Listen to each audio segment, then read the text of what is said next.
Gusto saludar en este martes a Leila Acedo, analista jurídico-social, especialista en políticas públicas con enfoque de derechos humanos e integrante de Aquí hay Mujeres. El día de hoy nos va a platicar sobre el caso Roxana Ruiz. Leila, muy buenos días. Qué gusto saludarte.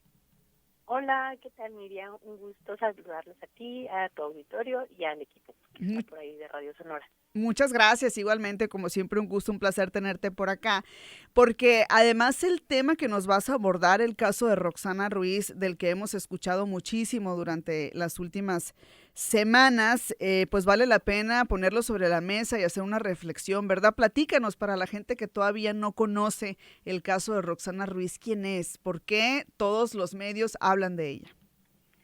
Sí, mira, Roxana, la vamos a dejar en Roxana, es una joven de 23 años que ha sido acusada por el asesinato de su agresor sexual, el cual fue desarrollado en defensa propia, ¿no? Después de que esta persona la agrede sexualmente y la amenaza con matarla, ¿no? Es cuando Roxana decide defenderse. La agresión, digamos, se lleva a cabo mientras Roxana dormía. Ella relata que despierta y ve a su agresor encima, por lo que trata de empujarlo, y pues se hace el forcejeo mientras él la amenaza de que si no se deja, pues la va a matar, ¿no?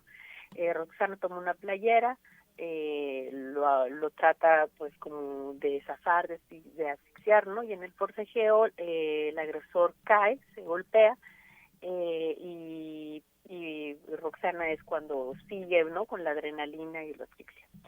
Ante esta situación, una jueza argumentó el uso de fuerza excesivo, el uso excesivo de la legítima defensa, que también se le denomina, ¿no?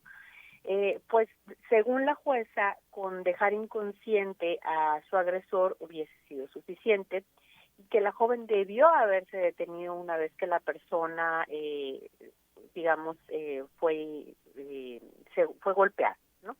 Es decir, decía la jueza, basta simplemente con un golpe para acreditar la legítima defensa, pero lo demás fue excesivo, ¿no? Roxana fue condenada a 6 años de prisión y un pago de 280,000 pesos como compensación, ¿no? Roxana es una chica mixteca originaria de Oaxaca, con 1,5 metros de estatura, y como muchas otras mujeres que en su corta edad han atravesado un confín de violencias, ¿no? Ella fue madre a los 14 años de un hombre mucho mayor que la golpeaba, la violentaba psicológicamente y explotaba económicamente, ¿no? Tuvo un proceso, ella lo narra así, muy complicado, de violencia, de espiral de violencia, ¿no? Cuando se da este hecho que ha cambiado su vida, ella subsistía en el municipio de Nezahualcóyotl de la venta de papitas, ¿no? En Nezahualcóyotl, como muchos de nosotros sabemos, es un municipio del Estado de México, en donde tiene los índices más altos de feminicidio, ¿no? Con una emisión de alerta por violencia de género y otra alerta por desaparición de mujeres. Es decir, es un contexto, es un lugar en donde hay una naturalización, desafortunadamente, de los asesinatos cometidos contra mujeres, es decir, feminicidios, ¿no? En donde existe un aparato de impunidad que difícilmente castiga a los responsables, ¿no? Y lo que hace persistente que este marco de violencia que existe para las mujeres siga ocurriendo, ¿no?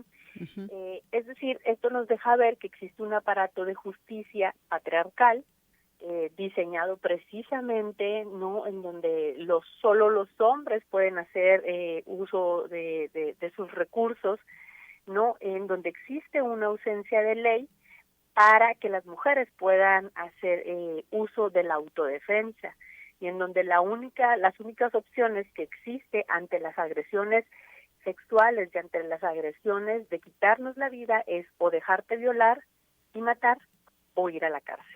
Ujú. Interesante está eso porque se abre entonces el debate sobre la defensa propia, también sobre los Exacto. abusos sexuales cometidos, sobre la violencia hacia las mujeres, pero también me parece que un tema que está por ahí, Leila, tú me corriges, Ujú. es el tema del indulto, ¿no? Porque incluso hasta al presidente López Obrador le preguntaron sobre este tema y habló sobre el indulto para Roxana, ¿no?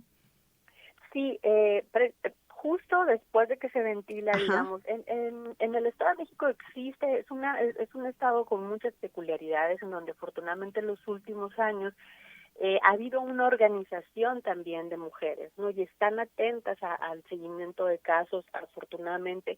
Nosotros vemos que diariamente hay reportes de desapariciones de menores de edad, ¿no? Principalmente.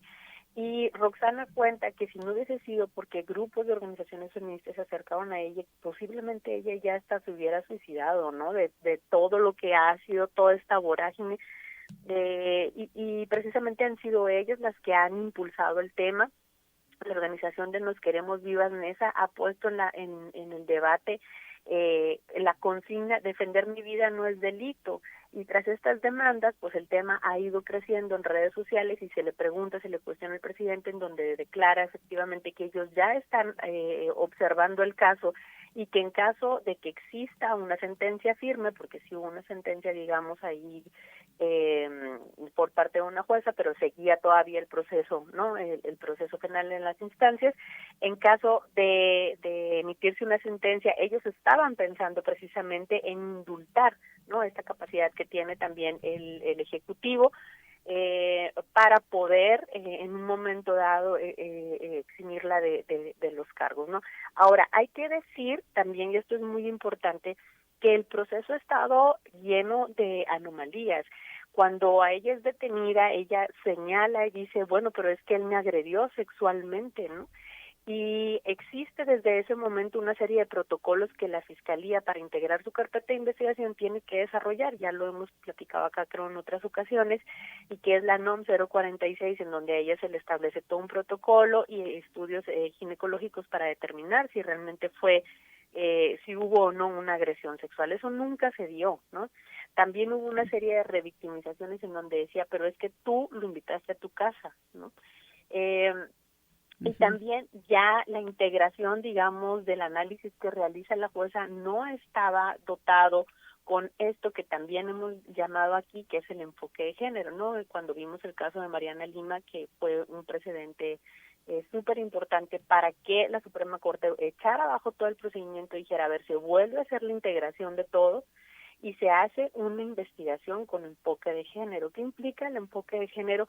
Pues poner en el centro a las personas que tienen cierta vulnerabilidad y analizar los contextos, ¿no? Ujú. Y esto no se hizo en este caso. Entonces también el hecho de que este caso sea retomado por la presidencia, ¿no?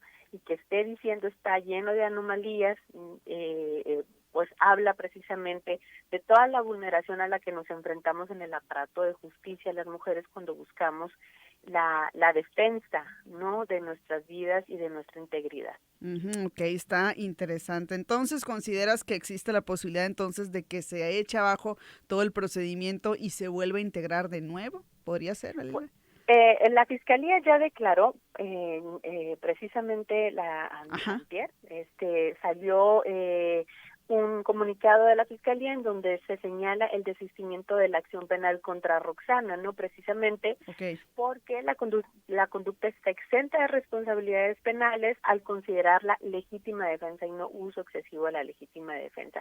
Hay ok. que decir que este no es el primer caso en México con este tema de fondo, el de la legítima defensa. En el 2013, el caso de Yakiri Rubio, fue un caso súper importante, un precedente muy importante, porque ella llegó al Ministerio Público denunciando que fue víctima de secuestro, de violación, y al final terminó ella siendo pues sentenciada porque había asesinado a su agresor, no, a pesar de que ella señaló que existía que existió todo este antecedente.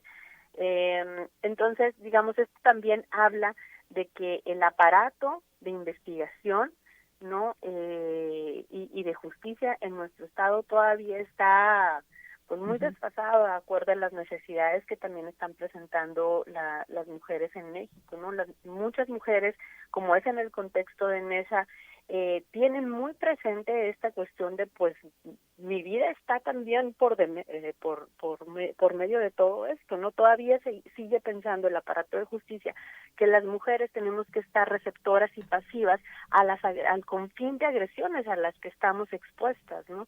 Ujú. Eso también es muy alarmante y muy preocupante. Ujú, sí, fíjate, ¿sabes qué se me vino a la mente, Leila?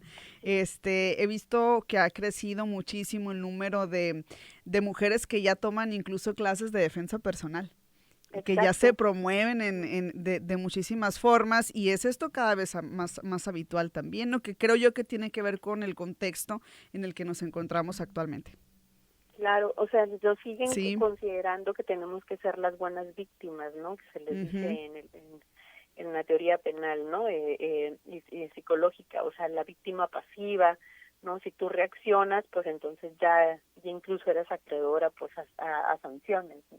Ujú, sí, es Entonces, todo. bueno, el caso está ahí todavía, Sí. digo, ya dio este comunicado a la Fiscalía, sin embargo, se había citado para audiencia el día de ayer y se suspendió, entonces vamos a ver cómo se sigue desarrollando y desenvolviendo este asunto. Muy bien, le vamos a dar seguimiento por lo pronto, y como siempre, Leila, te agradecemos esta intervención alternada, que con mucho gusto este espacio, pues nos gusta siempre contar con ustedes. Muchísimas gracias, excelente martes. Gracias, estamos en contacto.